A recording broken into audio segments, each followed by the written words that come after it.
తిను. వద్దు తిను. పారాయి పారాయి. ఆవిడ కొత్త తీసుకుంది, పారాయి దాన్ని. పారయ్యా పారాయి. ఇందా కొత్త తెచ్చుకో. ఇందా ఇందా పారాయి అది. ఇందా ఇది తిను. అదొద్దు, అట్లా గలీజ్ ఉంటే తినకూడదు.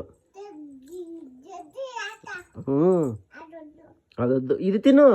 ఇది కొత్తదే చిన్న, అది పారేయద్దు, కొత్తది అదే చిన్న. తిట్లు చిన్న, చిదుగులు చిన్న. తిను అదే తిను. అది వెళ్ళిపోయినా బాగుండవు అట్లయితే. బాగుండవు అమ్మయ్య.